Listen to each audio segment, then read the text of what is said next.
जी अस्सलाम वालेकुम dear students.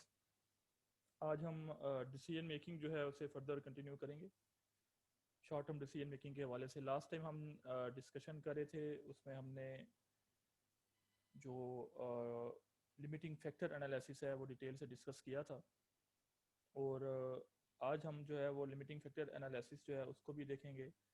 साथ में हम मेक और बाय डिसीजंस जो हैं वो हमने लास्ट टाइम डिस्कस किया था कि उसको हमने प्रैक्टिस करना है आज। तो मेक और बाय जो है वो बहुत ज़्यादा डिफरेंट नहीं है लिमिटिंग फैक्टर एनालिसिस से। तो आज हम इंशाल्लाह मेक और बाय एनालिसिस जो है उससे भी सीखेंगे और कोशिश करेंगे, अगर टाइम हमारे पास बचता है तो in that case we will discuss about relevant costing concepts जो है उसमें हम कोशिश करेंगे कि थोड़ी सी डिस्कशन जो है वो उस हवाले से भी जो है वो हो सके। तो लिमिटिंग फैक्टर एनालिसिस का एक क्वेश्चन हमने, आपको याद होगा जी, उसमें दो क्वेश्चंस किए थे। जो फर्स्ट क्वेश्चन हमने अटेम्प्ट किया था वो ये था जी। तो इसमें ज़ाहिर है लिमिटिंग फैक्टर एनालिसिस जो है वो आपको क्लियर होगी। इसमें कोई क्वेश्चंस अगर आप करना चाहते हैं तो वो कर सकते हैं। और इसमें जो सेकंड पार्ट है क्वेश्चन का वो मेक और बाय एनालिसिस है, ठीक है। तो इसी क्वेश्चन को हम सेकंड पार्ट के लिए जो है वो आज सॉल्व करेंगे। तो ये जो पार्ट बी आप देख रहे हैं, तो मेक और बाय एनालिसिस जो है, तो डेटा बिल्कुल सेम है। एक एडिशनल इंफॉर्मेशन जो है वो आपको यहाँ पे दी गई है, उसको हम रीड कर लेते हैं और फिर हम मेक और बाय एनालिसिस जो है उसको समझने की कोशिश करते हैं। तो C company produces two products, product A और बी है जी। सेलिंग प्राइसेस हमें दोनों प्रोडक्ट्स की गिवन है। वेरिएबल कॉस्ट इज देयर, तो डिफरेंस कंट्रीब्यूशन मार्जिन आ जाएगा। फिक्स कॉस्ट की हमें यहाँ पे जरूरत नहीं पड़ेगी। और सेल्स डिमांड हमें गिवन है दोनों प्रोडक्ट्स की।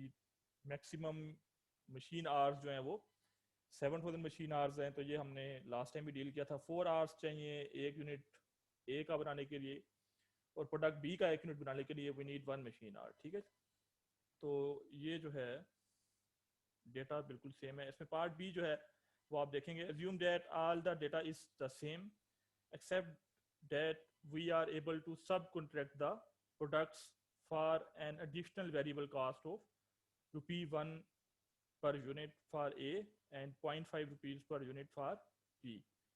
तो कह रहे हैं कि बाकी डेटा सेम है, लेकिन यहाँ पे ए में हमारे पास कोई सब कॉन्ट्रैक्ट की जो है वो ऑप्शन नहीं थी। अभी हम कह रहे हैं कि जी हम यहाँ पे सब कॉन्ट्रैक्टिंग कर सकते हैं, मतलब एक्सटर्नली जो है ये प्रोडक्ट बनवा सकते हैं। तो what would be the profit maximizing mix, इस केस में प्रॉफिट मैक्सिमाइजिंग मिक्स क्या होगा थी। तो यहाँ पे आपने एक चीज़ का ख्याल रखना है कि हम यहाँ पे रैंकिंग करेंगे पहले प्रोडक्ट्स की। फॉर इन हाउस प्रोडक्शन कर लें, दो तरह से आप रैंकिंग कर सकते हैं। फॉर इन हाउस प्रोडक्शन चाहे तो कर लें, और चाहे तो आप रैंकिंग कर लें आउटसोर्सिंग के हवाले से। दोनों तरह से ठीक है। तो हम लिखेंगे ranking of products for in house production, कि हम खुद अगर बनाएं तो कौन सी प्रोडक्ट हम पहले बनाएंगे और कौन सी प्रोडक्ट है वो बाद में बनेगी या आउटसोर्स हो जाएगी। तो वो रैंकिंग है, ठीक है। तो यहाँ पे हम स्टार्ट लेंगे कि अगर हम बाहर से खरीदते हैं, ठीक है। यहाँ पे आप कॉलम्स बना लें प्रोडक्ट के जी। प्रोडक्ट ए का एक कॉलम है एंड प्रोडक्ट बी। तो प्रोडक्ट ए के लिए आप यहाँ पे एक तो आपको याद होगा जो हम पॉइंट ए कर रहे थे, तो हम सीएम निकाल रहे थे। यहाँ पे हमने सेलिंग प्राइस से स्टार्ट लिया था, लेकिन अभी सीएम क्या होता है हमने डिस्कस किया था कि वो सेविंग्स हैं कि कितने रुपए की आप एक प्रोडक्ट जो है वो सेल करेंगे, कितने की वो बनाते हैं। डिफरेंस इज सीएम कि पर यूनिट सेल से आपकी कितनी सेविंग्स होती। यहाँ पे आप क्या करेंगे कि आपने देखनी है कि रैंकिंग कर रहे हैं हम इन हाउस प्रोडक्शन के वाले से, हमने देखना है कि इन हाउस प्रोडक्शन करते हुए हमारे पास कितनी सेविंग्स होती हैं, ठीक है। तो इन हाउस प्रोडक्शन की कॉस्ट और जो एक्सटर्नल सप्लायर से प्रोडक्शन की कॉस्ट है वो हम डिफरेंस कैलकुलेट करेंगे। यहाँ पे डिफरेंस आपको बताया है, लेकिन मैं प्रॉपर फॉर्मेट के थ्रू करवा रहा हूँ आपको, तो बाकी क्वेश्चन में भी आपको हेल्प हो। तो यहाँ लिखेंगे cost per unit in case of सब कॉन्ट्रैक्टिंग, ठीक है, या outsourcing is the same thing. अगर हम सब कॉन्ट्रैक्टिंग करवाते हैं, बाहर से परचेज करते हैं, तो यहाँ पे बता रहे हैं कि जी यूनिट ए जो है, प्रोडक्ट ए जो है वो हमें 1 रुपी की एडिशनल कॉस्ट पे मिल जाएगा, ठीक है।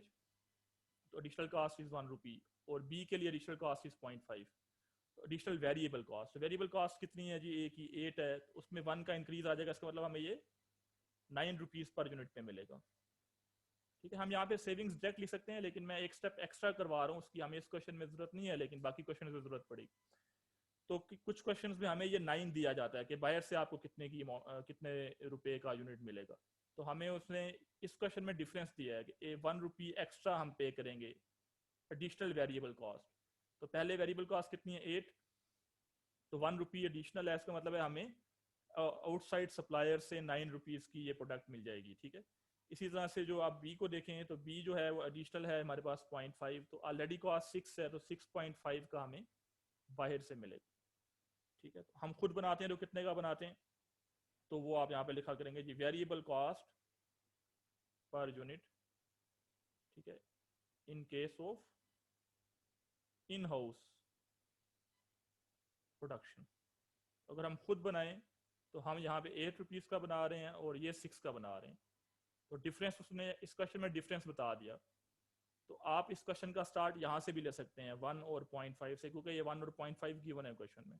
तो मैंने एक यहाँ पे स्टेप आपको जान के एक्स्ट्रा करवाया ताकि बाकी क्वेश्चंस जो है उसमें आपको हेल्प हो जाए। तो लिखेंगे सेविंग्स, कब ये सेविंग्स होंगी, अगर हम खुद बनाते हैं तो savings in case of in house production. तो सीएम भी तो हमारी सेविंग्स ही थी ना, तो सीएम को आपको याद होगा हमने डिवाइड किया था लिमिटिंग फैक्टर रिक्वायरमेंट से सीएम पर यूनिट निकालने के लिए, per unit of limiting factor निकालने के लिए। तो यहाँ पे भी हम CM per unit of limiting factor निकालेंगे। सीएम की बजाय यहाँ पे सेविंग्स है, तो वो भी सेविंग्स, सीएम भी सेविंग्स, ये भी सेविंग्स हैं। तो बिल्कुल सेम वे आप इसको डिवाइड करेंगे मशीन आवर्स पर यूनिट से। तो यहाँ पे हमारे पास 4 मशीन आवर्स चाहिए। आप देख रहे हैं जी, प्रोडक्ट ए बनाने के लिए जो मशीन आवर्स रिक्वायर्ड हैं वो 4 हैं। ठीक है, और प्रोडक्ट बी के लिए 1 है, तो इसको 4 से डिवाइड करेंगे 1 को, और यहाँ पे 0.5 डिवाइड होगा 1 से। ठीक है, तो अगर हम खुद बनाएं, ए खुद बनाएं, तो हमारी सेविंग्स जो हैं एज कम्पेयर टू सब कॉन्ट्रैक्टिंग को कंपेयर किया ना हमने खुद बनाने से। तो अगर हम ए खुद बनाते हैं तो हमारी सेविंग्स पर आर जो होंगी कंपैरेटिव बेसिस पे कि अगर हम बाहर से खरीदें, तो यहाँ पे सेविंग्स 0.25 है, यहाँ पे पर आर हम 0.5 सेव कर सकते हैं। ठीक है, तो ये आ जाएंगी सेविंग्स, ठीक है, पर मशीन आर। ठीक है, ब्रैकेट में आप बेशक लिखना है in case of in house production. तो कहाँ पे हमारी सेविंग्स ज़्यादा हैं पर आर, तो अगर हम बी खुद बनाते हैं तो वहाँ पे हम एक मशीन आर से 0.5 रुपीज़ बचा सकते हैं एज कम्पेयर टू सब कॉन्ट्रैक्टिंग। तो इसकी फर्स्ट रैंकिंग है और यहाँ पे सेकंड रैंकिंग है कि पहले हम प्रोडक्ट बी बनाएंगे, जो मशीन आवर्स बच जाएंगे उससे हम प्रोडक्ट ए बनाएंगे। ठीक है, तो ये हमारे पास आ गई रैंकिंग। ऊपर हमने टाइटल में लिखा है जी ranking for in house production है। तो इसमें आपने कंफ्यूज नहीं होना, अगर आप किसी बुक में देखें रैंकिंग फॉर सब कॉन्ट्रैक्टिंग है अगर, तो फिर वो रिवर्स होगी जाहिर है। तो आप चाहे तो रैंकिंग फॉर सब कॉन्ट्रैक्टिंग निकाल लें, चाहे तो ranking for in house production निकाल लें। अब वो क्वेश्चन में क्या पूछ रहे हैं आपसे, प्रॉफिट मैक्सिमाइजिंग मिक्स पूछ रहे हैं। ठीक है, तो हम यहाँ पे प्रॉफिट मैक्सिमाइजिंग मिक्स निकालेंगे। तो स्टार्ट ले लें आप, यहाँ पे प्रोडक्ट का नाम लिख लें जी, प्रोडक्ट, और यूनिट्स, मशीन यूनिट्स, यहाँ पे प्रोडक्शन यूनिट्स हैं। ठीक है, प्रोडक्शन यूनिट्स, तो यहाँ पे आप लिख लें सब कॉन्ट्रैक्टिंग यूनिट्स के कितने यूनिट्स हम सब कॉन्ट्रैक्ट करेंगे। ठीक है, तो लिमिटिंग फैक्टर हमारे पास मशीन आवर्स है, तो यहाँ पे लिखेंगे जी मशीन आवर्स रिक्वायर्ड। तो जाहिर है सब कॉन्ट्रैक्टिंग के लिए तो आपको मशीन आवर्स नहीं चाहिए होंगे, फॉर प्रोडक्शन है ये, प्रोडक्शन के लिए कितने आवर्स चाहिए आपको, और रिमेनिंग मशीन आवर्स। तो अगर हम कुछ भी ना बनाएं, ठीक है, तो हमारे पास जो मशीन आवर्स क्वेश्चन में गिवन है वो 7000 मशीन आवर्स। तो हमने पहले क्या बनाना है, बी। ठीक है जी, बी की फर्स्ट रैंकिंग आई है, और बी के कितने यूनिट्स हमें चाहिए। ठीक है, क्वेश्चन में आप देखें तो 3000 यूनिट्स चाहिए बी के, तो हर यूनिट में 1 आवर लगेगा। तो आप यहाँ पे लिखेंगे जी 3000 यूनिट्स चाहिए, और सब जाहिर है 3000 टोटल हमें 3000 नहीं चाहिए, मार्केट डिमांड ही 3000 है, सब कॉन्ट्रैक्टिंग की यहाँ पे हमें ज़रूरत नहीं है। और 3000 यूनिट्स बनाने के लिए हर यूनिट में 1 आवर है, तो 3000 machine hours you need and remaining machine hours are 4000। इसके बाद प्रोडक्ट ए आप बनाएंगे, ठीक है। प्रोडक्ट ए में हर यूनिट में जो है वो 4 आवर्स लगने, तो 4000 आवर्स में फिर जाहिर है आप 1000 जो है वो यूनिट्स बना सकेंगे ए के। और मार्केट डिमांड जो है वो ए की 2000 है, तो 1000 यूनिट्स आप बायर से खरीदेंगे, सब कॉन्ट्रैक्टिंग करेंगे, ठीक है। मशीन आवर्स जाहिर है सब कॉन्ट्रैक्टिंग में तो कोई मशीन आवर नहीं लगेगा, सब कॉन्ट्रैक्टिंग में तो जो सप्लायर आपको चीज़ें बना के देगा उसके मशीन आवर्स लगेंगे ना, हमारे मशीन आवर्स तो यूटिलाइज होंगे जब हम खुद प्रोडक्शन करेंगे। तो 1000 यूनिट्स की हम प्रोडक्शन करें तो 1000 इंटू 4, 4000 आवर्स हमारे यूटिलाइज हो जाएंगे और लिमिटिंग फैक्टर की फुल यूटिलाइजेशन हो जाएगी, ठीक है। तो इस टेबल का आप टाइटल भी ले लेंगे कि table showing profit maximising production and sales mix के। इस मिक्स को सामने रखेंगे, इसके मुताबिक जो है प्रोडक्शन और सेल करेंगे कि 3000 यूनिट हमने बी के बनाने हैं, 1000 ए के बनाने हैं और 1000 ए के हम परचेज करेंगे, तो फिर हमारा प्रॉफिट मैक्सिमाइज होगा। तो अगर कोई क्वेश्चन आप करना चाहते हैं जी, ये बड़ा सिंपल सा आप देख रहे हैं इसका तरीका है मेक और बाय का, ये वही क्वेश्चन है जी, क्वेश्चन नंबर 4 कैफ 8 से, ये क्वेश्चन नंबर 4 है। और इसको हमने, इसका पार्ट ए था लिमिटिंग फैक्टर एनालिसिस था, वहाँ पे सब कॉन्ट्रैक्टिंग की ऑप्शन नहीं थी। और उसी क्वेश्चन का पार्ट बी जो है उसमें सब कॉन्ट्रैक्टिंग की ऑप्शन है, और उस ऑप्शन को यूटिलाइज करते हुए हमने जो है एक और चीज़ सीख ली कि ये मेक और बाय जो एनालिसिस है वो कैसे करना है, डिसीजंस कैसे लेने। तो any question you want to ask you can ask. तो इसके बाद फिर हम एक और क्वेश्चन प्रैक्टिस कर लेते हैं जी इसी एरिया में कि मेक और बाय डिसीजंस जो है हम कैसे लेंगे। तो आपको याद होगा कि इसमें 2 क्वेश्चंस थे जो हमने last time limiting factor analysis की डिस्कशन की थी, और उसका जो सेकंड क्वेश्चन हमने प्रैक्टिस किया था उसमें भी पार्ट बी जो था वो मेक और बाय एनालिसिस ही था। तो ये सेकंड क्वेश्चन है जो हमने प्रैक्टिस किया था। तो ये हम पार्ट बी यहाँ पे सॉल्व कर लेते हैं। तो सेम डेटा है जी, यहाँ पे 3 प्रोडक्ट्स हैं एक्स वाई जी। ये रिक्वायरमेंट ए हमने सॉल्व कर ली थी, बी के लिए वही डेटा है बिल्कुल, तो थोड़ा सा फर्क है कि वो सब कॉन्ट्रैक्टिंग की प्राइसेस दी हैं, वो हम डिस्कस कर लेते हैं। क्या इसमें डेटा था कि जी 3000 kg लिमिटिंग फैक्टर था मटेरियल, और मटेरियल की प्राइस हमें गिवन है, maximum demand for 3 products is available, selling prices बताई हैं तीनों प्रोडक्ट्स की, मटेरियल यूज्ड, तो मटेरियल रिक्वायरमेंट बताई है, ठीक है, तीनों प्रोडक्ट्स के लिए, और लेबर आवर्स हमें गिवन है, तो वेज रेट भी गिवन है, मल्टीप्लाई करके हमने वेरिएबल कॉस्ट निकाली थी यहाँ पे। तो इसको सॉल्व करते हैं। पार्ट बी के लिए कह रहे हैं determine the number of units to be produced if finish products are also available from external supplier, अगर हम बाहर से भी खरीद सकते हो इन प्राइसेस पे, ये प्राइसेस हमें दी हुई हैं तीनों प्रोडक्ट्स की। तो वो कह रहे हैं जी मेक और बाय एनालिसिस करना है, और आप ये ओवरऑल बताएं कि कितने यूनिट्स आप प्रोड्यूस करेंगे और कितने ज़्यादा फिर हम बाहर से खरीदेंगे, ठीक है। तो यहाँ पे हम लिखेंगे सेम वे जिस तरह से भी हमने क्वेश्चन सॉल्व किया था, ranking of products for in house production.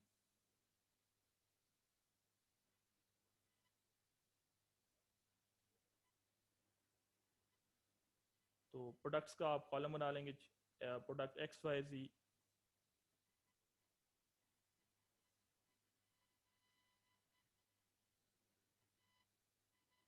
और परचेज प्राइस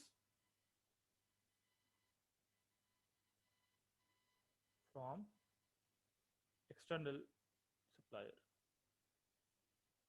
तो एक्स की परचेज प्राइस है जी 3450 गिवन है हमें, वाई एंड जी की परचेज प्राइस अगर हम बायर से परचेज करें, और अगर हम खुद बनाएं तो variable cost per unit in case of in house production.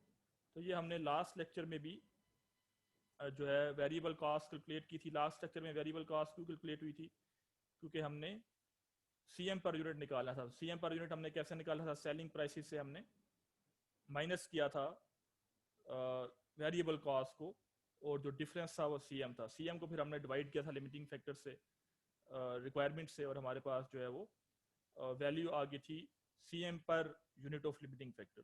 तो प्राइसेस जो वेरिएबल कॉस्ट की कैलकुलेशंस हैं वो बिल्कुल सेम है, ज़ाहिर है उसमें कोई फ़र्क नहीं है। तो वो मैं प्रीवियस लेक्चर में जो वेरिएबल कॉस्ट कैलकुलेट हुई थी वही वहाँ से ही मैं पिक कर रहा हूँ। तो एक्स की हमारे पास वेरिएबल कॉस्ट थी 3300, ये लास्ट लेक्चर में कैलकुलेट हुई है। अगर आप वेरिएबल कॉस्ट पर यूनिट की कैलकुलेशन देखना चाहते हैं, you can go through the regarding of the last lecture. तो 3000 है जी हमारे पास एक्स की, वाई की वेरिएबल कॉस्ट पर यूनिट, और अगर हम जी खुद बनाए तो 3825। तो ये कैसे कैलकुलेट हुई हैं, ये लास्ट लेक्चर आप इसको दोबारा से रिव्यू कर सकते हैं, बजाय इसके कि हम दोबारा से यहाँ पे टाइम ज़ाया करें। तो डिफरेंस आप ले लेंगे savings in case of in house production. अगर हम खुद बनाते हैं, बाहर से खरीदते हैं तो कितने का यूनिट मिल रहा है, 3450 का, खुद बनाते हैं तो 3300 150 की सेविंग है, यहाँ पे 100 की सेविंग है, और यहाँ पे 160 की सेविंग्स। अगर यहाँ पे नेगेटिव आंसर आ जाए तो जाहिर है खुद बनाने में नुकसान है, फिर आप बाहर से बनवा लेंगे। Other things being same, quality का कोई फर्क नहीं है, कोई और मसाइल नहीं है, ठीक है। सो इसको डिवाइड कर देंगे आप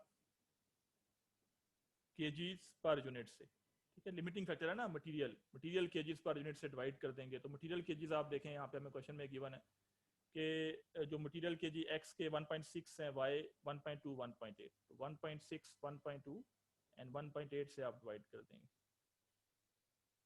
तो ये हमारे पास आ जाएंगी सेविंग्स पर केजी।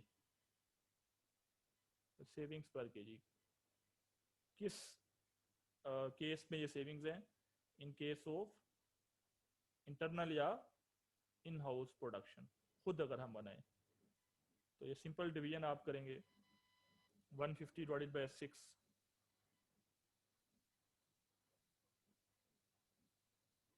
तो दिस इज 25, ठीक है। तो यहाँ पे 25 रुपीज़ पर केजी की सेविंग्स हैं। 100 को डिवाइड करेंगे 1.2 से, तो यहाँ पे सेविंग्स जो है 83 पॉइंट, एक सेकेंड, ये 25 ही बनता है, इसको ज़रा चेक कर लें, 93.75 बनता है जी। ये 25 की पॉसिबिलिटी नहीं थी यहाँ पे, 93.75। और 100 को डिवाइड करेंगे 1.2 से, एंड 83.33, 160 डिवाइडेड बाय 1.8, तो ये हमारे पास है जी 88.89, ठीक है। तो यहाँ पे रैंकिंग कर देंगे आप simple, ranking for in house production.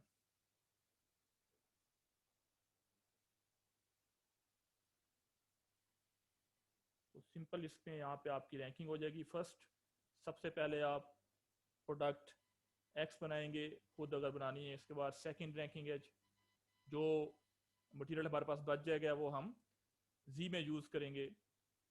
और थर्ड रैंकिंग है, जो एंड पे अगर कोई मटेरियल बचता है तो जितनी पॉसिबिलिटी हुई वो प्रोडक्ट वाई के यूनिट्स बनाएंगे, ठीक है। अदरवाइज वो आउटसोर्सिंग होगी, ज़ाहिर है। तो इसमें अब हमने देखना है जी टेबल शोइंग प्रॉफिट मैक्सिमाइजिंग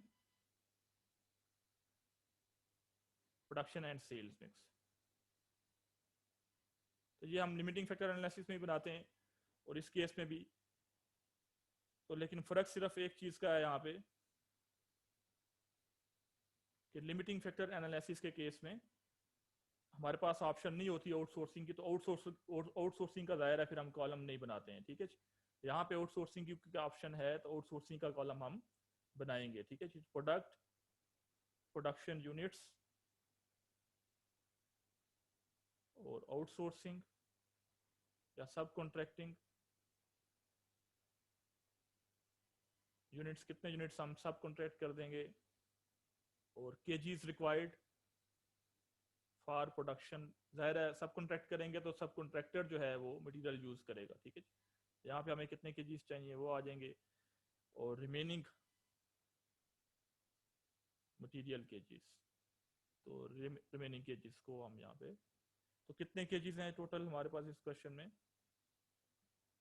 3000 है I think so, like 3000 kilogram. तो 3000 से आप स्टार्ट ले लेंगे यहाँ पे। और सबसे पहले हमने प्रोडक्ट एक्स बनानी है, तो प्रोडक्ट एक्स के कितने यूनिट्स रिक्वायर्ड है, मार्केट डिमांड आप देखें तो 1000 है प्रोडक्ट एक्स के लिए, और हर यूनिट में 1.6 kgs लगेंगे।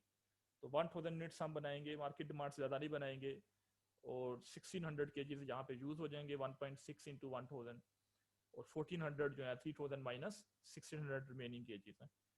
तो सेकंड रैंकिंग फिर जी की है, ठीक है। तो जी के कितने यूनिट्स रिक्वायर्ड हैं, जी के जो प्रोडक्शन रिक्वायर्ड है वो 1200 है, ठीक है। तो 1200 को अगर आप मल्टीप्लाई करें कितने केजीज चाहिए हर यूनिट में, 1.8 इंटू 1.8, तो ये आर्स ज़्यादा बन जाते हैं, ठीक है। अब रिमेनिंग आर्स जो हैं वो इतने नहीं रहे, ये बनते हैं हमारे पास ये 2160 आर्स। तो हम देख रहे हैं रिमेनिंग आर्स कितने, रिमेनिंग आर्स आर ओनली 1400। तो कितने यूनिट्स बन सकेंगे, 1400 केजीज को हम डिवाइड करेंगे 1.8 kg पर यूनिट से, ठीक है। तो ये केजी कैंसिल हो जाए, यूनिट्स में आंसर आ जाएगा। तो 1400 डिवाइडेड बाय 1.8, तो 77.78 यूनिट्स, इतने यूनिट्स बन सकेंगे, ठीक है जी के। तो जब हम देखेंगे कि जी हमारे पास जो रिमेनिंग केजीज हैं वो कम है, रिमेनिंग मटीरियल या कोई भी कंस्ट्रेंट सोर्स है वो कम है और हमने ज़्यादा चाहिए, तो फिर हम इस तरीके से सॉल्व करेंगे, ठीक है। तो यहाँ पे आ जाएगा जी 7007, और आउटसोर्सिंग फिर ज़ाहिर है बाकी की हम करेंगे। मुझे 1 मिनट दें, मैं अभी आ रहा हूँ आपके पास।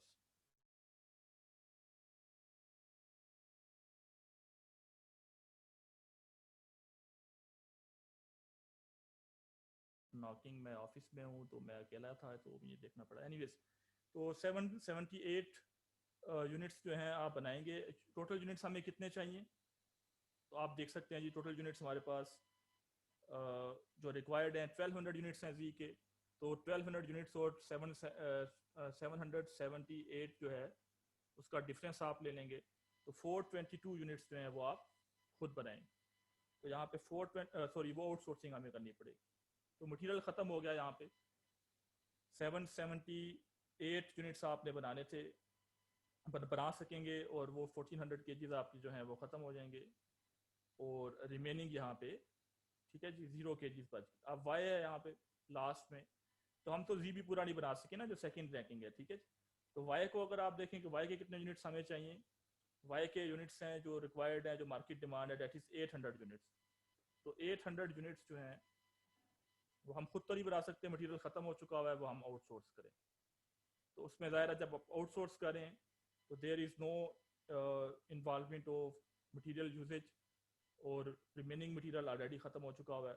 तो ये आपका जो है वो प्रोडक्शन प्लान है कि एक्स के आप 1000 यूनिट्स बनाएंगे, जी के 778 यूनिट्स बनाएंगे, और बाकी यूनिट्स जी के आप आउटसोर्स करेंगे, और वाई जो है वो उसकी सारी प्रोडक्शन आउटसोर्स होगी।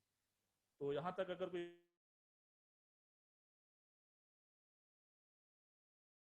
कोई क्वेश्चन अगर आप पूछना चाहते हैं तो चाहे तो उसमें चैट रूम में इसको टाइप कर दें। चैट रूम में पहले फॉलो नहीं कर सका।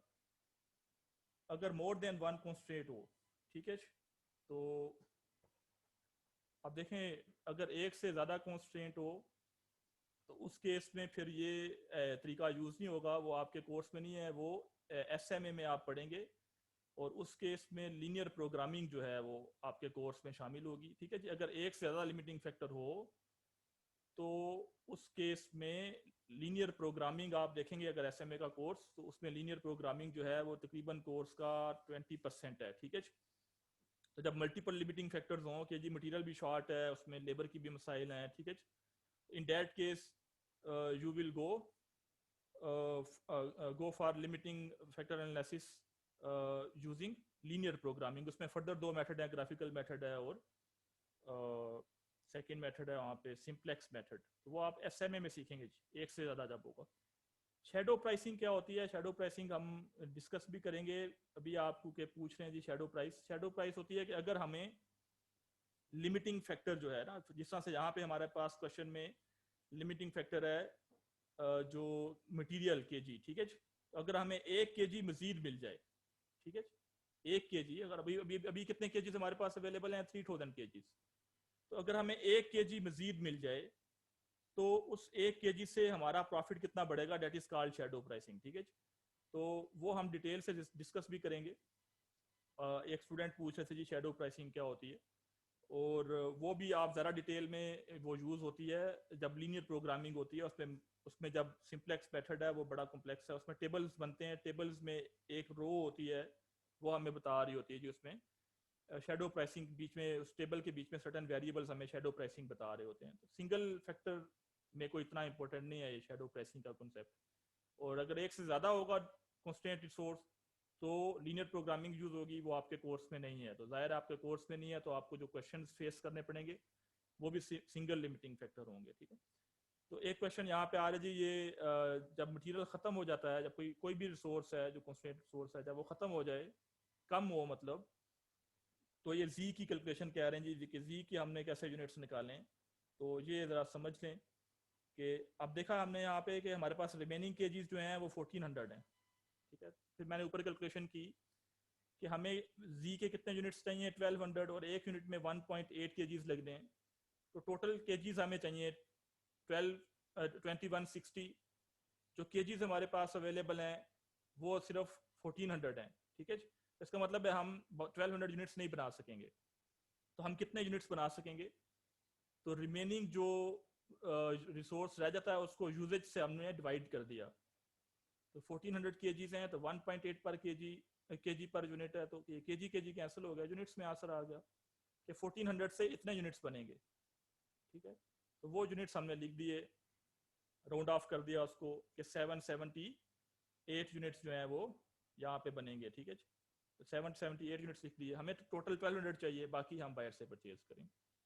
तो जब आप देखें कि जी ये चीज़ जो है वो रिमेनिंग रिसोर्स से नेक्स्ट जो प्रोडक्ट है वो मुकम्मल तौर पे नहीं बन सकेगी, तो फिर हम ऊपर जो कैलकुलेशन मैंने शो की है उसके मुताबिक आप कैलकुलेशन करके जो चीज़ है उसको कंटिन्यू करेंगे। तो इसमें कोई फर्दर क्वेश्चन है तो यू कैन आस्क, अदरवाइज फिर हम जो है इसको फर्दर आगे मूव करेंगे सर्टेन क्वेश्चंस के साथ। ठीक है, तो एक चीज़ है आपके कोर्स में जी, इसमें इसको हम फर्दर डिस्कस करते हैं। रेलेवेंट कॉस्टिंग जो है हम उसकी तरफ जा रहे हैं। ठीक है, वो बहुत इंपॉर्टेंट है और डिसीजन मेकिंग में यूज़ होगी।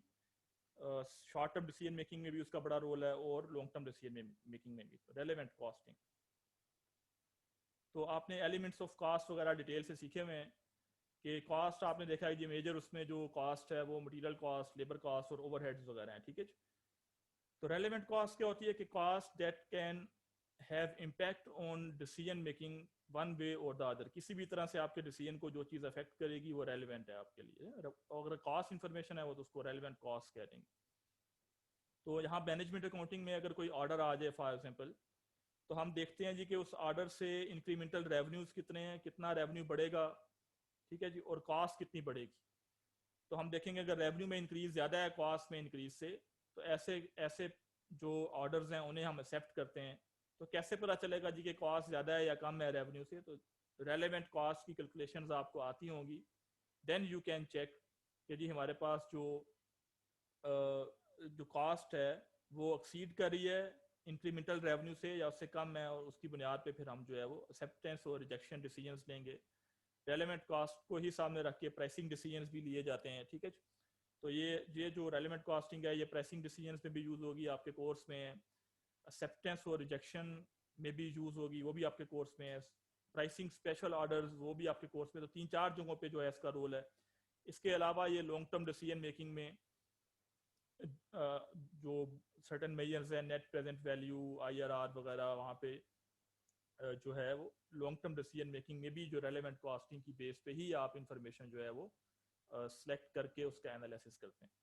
तो सबसे पहले हम देखेंगे जी रेलेवेंट डायरेक्ट मटेरियल कॉस्ट किस तरह से हम निकालेंगे। तो रेलेवेंट डायरेक्ट मटेरियल कॉस्ट, तो सबसे पहले आप क्वेश्चन करते हैं डायरेक्ट मटेरियल कॉस्ट को। अगर आप देखें, आप क्वेश्चन करते हैं अवेलेबिलिटी ऑफ मटेरियल को। ठीक है, तो आप पूछेंगे इज मटेरियल, जिस मटेरियल की आप रेलेवेंट कॉस्ट निकाल रहे हैं, अवेलेबल इन स्टोर्स। इसके दो आंसर्स हो सकते हैं सिंपल, यस और नो, कि जी मटेरियल या तो अवेलेबल होगा या अवेलेबल नहीं होगा। ठीक है, तो अगर इसका आंसर नो है कि जी मटेरियल अवेलेबल नहीं है, तो ज़ाहिर है गिवन प्रोजेक्ट के लिए वो मटेरियल आप परचेज करेंगे, ठीक है। तो यहाँ पे रेलेवेंट कॉस्ट बराबर होगी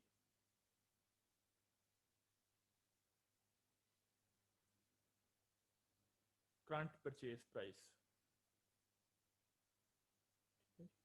करंट परचेज प्राइस। और इसको रिप्लेसमेंट कॉस्ट भी कह सकते हैं, लेकिन यहाँ पे जो प्रॉपर टर्म है वो करंट परचेज प्राइस है। अगर क्वेश्चन में रिप्लेसमेंट कॉस्ट दी हो तो रिप्लेसमेंट कॉस्ट आप यूज करेंगे।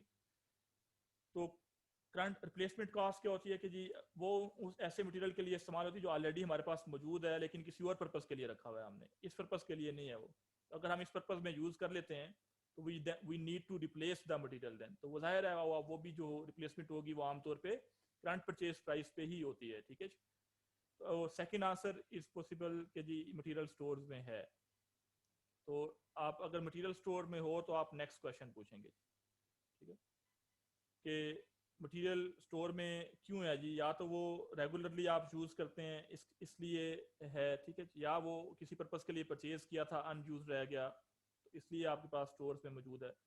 तो आप नेक्स्ट क्वेश्चन पूछेंगे जी मटेरियल रेगुलर यूज में है या नहीं, ठीक है। तो is material in regular use, ठीक है। तो इसके भी दो मुमकिन आंसर हैं। एक आंसर है जी यस कि जी मटेरियल स्टोर्स में मौजूद है, ठीक है, और एक आंसर है फिर नो। तो मटेरियल स्टोर्स में हो तो फिर किस तरह से करेंगे, नहीं है तो फिर क्या हो, सॉरी ये मटेरियल रेगुलर यूज में है या नहीं है, ठीक है। तो मटेरियल रेगुलर यूज में हो सकता है तो यस है। अगर रेगुलर यूज में है जाहिर है तो मटेरियल जो पड़ा है वो तो रेगुलर यूज के लिए पड़ा हुआ है, तो गिवन कॉन्ट्रैक्ट के लिए तो नहीं है वो। तो ऐसे केस में हम इस प्रोजेक्ट के लिए फिर वो मटेरियल रिप्लेस करेंगे, क्योंकि जो मटेरियल स्टोर्स में है वो रेगुलर यूज के लिए, अगर हमने इस प्रोजेक्ट में यूज कर लिया then we need to replace that, उसको रिप्लेस करेंगे, करंट प्राइस पे रिप्लेस होगा वो, या इस प्रोजेक्ट के लिए हम खरीदेंगे ये अलग से, ठीक है। तो इस सूरत में रेलेवेंट कॉस्ट बराबर होगी करंट परचेज प्राइस। यहाँ पे आप टर्म यूज कर सकते हैं रिप्लेसमेंट की भी, क्योंकि ऑलरेडी मटेरियल है, बट अगर हम उसको इस प्रोजेक्ट में इस्तेमाल कर लेते हैं then we need to replace that, क्योंकि हमें रेगुलर यूज में वो मटेरियल चाहिए। तो करंट परचेज प्राइस भी यहाँ पे कह सकते हैं, और रिप्लेसमेंट कॉस्ट भी यहाँ पे वर्ड आप यूज कर सकते हैं। यहाँ पे रिप्लेसमेंट कॉस्ट का वर्ड इसलिए टेक्निकली यूज नहीं कर सकते कि रिप्लेस तो वो चीज़ होती है ना जो ऑलरेडी हो, उसको कहीं इस्तेमाल करके फिर आप रिप्लेस करेंगे, तो ये तो ऑलरेडी है ही नहीं हमारे पास। अगर रेगुलर यूज में ना हो मटेरियल तो फिर यहाँ पे relevant cost is higher of 1 and 2। तो 1 and 2 क्या है ये मैं बताता हूँ इसमें, कि मटेरियल अब रेगुलर यूज में नहीं है, तुम स्टोर्स में पड़ा हुआ है, तो वो स्टोर्स में जो है अब वो किस काम आएगा आपके, या तो आप उसको सेल कर देंगे या कोई अल्टरनेट यूज करेंगे उसका, ठीक है। तो अगर तो आप उसको अल्टरनेट यूज करते हैं तो बेनिफिट फ्रॉम, इसको देखेंगे आप, बेनिफिट फ्रॉम अल्टरनेट यूज कितना है, या तो ये अल्टरनेट यूज होगा। अल्टरनेट यूज क्यों कह रहे हैं इसको, क्योंकि या तो हम इसको प्रोजेक्ट में इस्तेमाल करेंगे, कॉन्ट्रैक्ट में जो भी ऑर्डर आया है हमारे पास, अगर वहां इस्तेमाल नहीं करते तो अल्टरनेटिवली क्या इसका इस्तेमाल हो सकता है, ठीक है। तो मल्टीपल यूजेस भी हो सकते हैं यहाँ पे। और डिस्पोजल वैल्यू, या आप उसको सेल कर देंगे, अगर उसका कोई अल्टरनेट यूज नहीं है तो वो सेल होगा। इन दोनों में से अगर हम इसको देखें ना, अपॉर्चुनिटी कॉस्ट एक चीज होती है, अपॉर्चुनिटी कॉस्ट का कॉन्सेप्ट है कि अगर हम यहाँ पे इसको ऑर्डर जो आया है यहाँ पे इस्तेमाल नहीं करते तो फिर या तो हम उसको कहीं और इस्तेमाल करेंगे या सेल कर देंगे, ठीक है। तो अगर हम इधर इस्तेमाल कर लें ऑर्डर में तो फिर हम ये दोनों काम नहीं कर सकेंगे ना। तो इनमें से कौन सा मैक्सिमम बेनिफिट आप छोड़ें, तो मैक्सिमम बेनिफिट फारगोन जो होता है वो अपॉर्चुनिटी कॉस्ट होती है।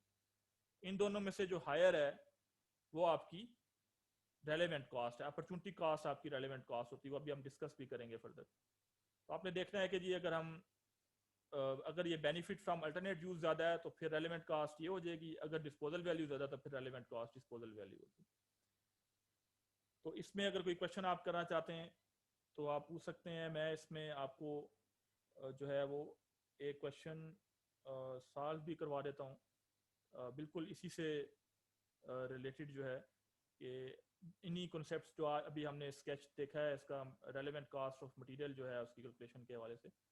तो सेम एक क्वेश्चन इसमें हम अटेम्प्ट कर लेते हैं जो एग्जैक्टली हमें जो है ये जो कॉन्सेप्ट हमने डिस्कस किए हैं इसकी प्रैक्टिस में हमें हेल्प करे। ठीक है जी, तो वो क्वेश्चन मैं आपको फाइंड आउट करके पेस्ट कर देता हूँ। अल्टरनेट यूज हो सकता है ना, कि कोई भी अल्टरनेट यूज है ना, अगर आप इस कॉन्ट्रैक्ट में इस्तेमाल नहीं करे तो कहीं और उसको इस्तेमाल कर सकते हैं, क्वेश्चन मार्क है। अगर कहीं और इस्तेमाल कर सकते हैं तो उस इस्तेमाल को हम कहते हैं कि वो अल्टरनेट यूज है। ठीक है जी, कहीं कहाँ उसको और इस्तेमाल करेंगे आप। ठीक है, तो बेनिफिट फ्रॉम अल्टरनेट यूज अगर कोई है तो जाहिर है उसको फिर आपने एनालिसिस का हिस्सा बनाना है। ठीक है, फॉर एग्जाम्पल अगर आप ये क्वेश्चन देखें, अभी आप समझ जाएंगे। ये जो कॉन्सेप्ट्स अभी हमने सीखे हैं इन्हीं को हम प्रैक्टिस कर लेते हैं कि जी ये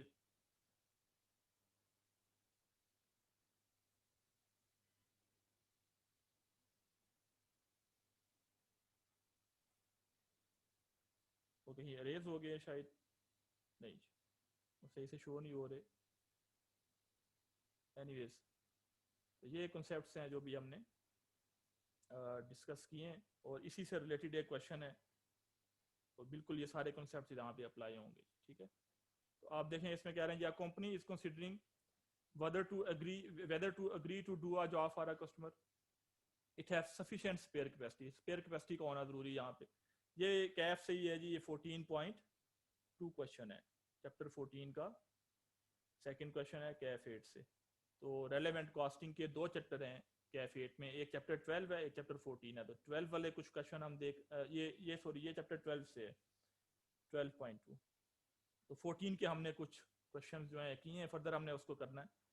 तो ये रेलेवेंट कॉस्टिंग है, इसमें कह रहे हैं जी कि to do the job 3 different types of material are required. Material X Y जी, ये 3 तरह के मटेरियल रिक्वायर्ड है। अब तीनों का डेटा आपको गिवन है। ये 3 मटेरियल से हमें फायदा ये होगा कि तीनों ये मटेरियल में डिफरेंट सिनारियोज हैं। तो हमारे जो ऊपर जो हमने ये स्केच बनाया है, एक फ्लो बनाया है, ये सारे के सारे कॉन्सेप्ट्स इस क्वेश्चन में डिस्कस हो जाएंगे, आपकी प्रैक्टिस साथ ही हो जाएगी। तो मटेरियल एक्स जो है उसके 800 यूनिट्स चाहिए, quantity needed for the job 800 units, और कितने हमारे पास इन्वेंट्री में मौजूद हैं 200। Original cost of unit sailed, ये संक कॉस्ट है ना, जो कॉस्ट खरीदते हुए आपने पे की थी। मटेरियल एक्स के यूनिट्स आपने 20 रुपीज पर यूनिट के रेट पे परचेज किए, तो ये संक कॉस्ट है। संक कॉस्ट इररिलेवेंट होती है, उसका डिसीजन मेकिंग से कोई ताल्लुक नहीं है, क्योंकि ये तो एक पास कॉस्ट है जिसको आप जो है वो ऑलरेडी पे कर चुके हुए हैं। तो डिसीजन का ताल्लुक होता है कि जी फ्यूचर फैक्टर्स के हवाले से, तो फ्यूचर से इसका कोई ताल्लुक नहीं है। ये संक कॉस्ट है, संक कॉस्ट इज इररिलेवेंट। तो this is a sunk cost, SUNK। ठीक है, तो ये इररिलेवेंट होती है हमेशा। तो ये जो तीनों फिगर्स हैं ये संक कॉस्ट हैं। करंट परचेज प्राइस आपको दी हुई है एक्स की, वाई की और जी की, और करंट डिस्पोजल वैल्यू गिवन है आपको। तो इस सिमिलर डेटा आपको गिवन है एक्स और वाई के लिए भी। कह रहे हैं X is regularly used by the company, तो मटेरियल एक्स रेगुलर यूज में, वाई जो है वो is no longer in regular use, and the units currently held as inventory have no alternate use. Regularly use भी नहीं कर सकते इसको, और ठीक है जी units currently held as inventory have no alternate use, कोई अल्टरनेट यूज भी इसका नहीं है। ठीक है, material G is also no longer in regular use, material G भी रेगुलर यूज में नहीं है। But if the existing inventory of material is not used for this job, they can be used as substitute material on a different job। तो इसका alternate use है, ठीक है, regular use नहीं alternate use है, और alternate use से benefit होगा 25 रुपीज पर यूनिट। तो रिक्वायरमेंट क्या कि आप टोटल रेलेवेंट कॉस्ट, मटेरियल्स की टोटल रेलेवेंट कॉस्ट निकालें। ओवरऑल टोटल रेलेवेंट कॉस्ट नहीं, सिर्फ मटेरियल्स का डेटा है तो मटेरियल्स की ही रेलेवेंट कॉस्ट वो आपसे पूछ लें। तो हम यहाँ पे साथ में इसके बना लेते हैं सॉल्यूशन जो है, ताकि आपको साथ साथ समझ भी आती रहे। तो statement showing calculation of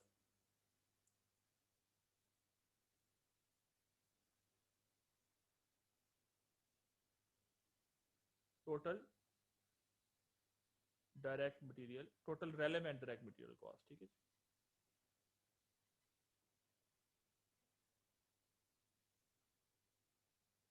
material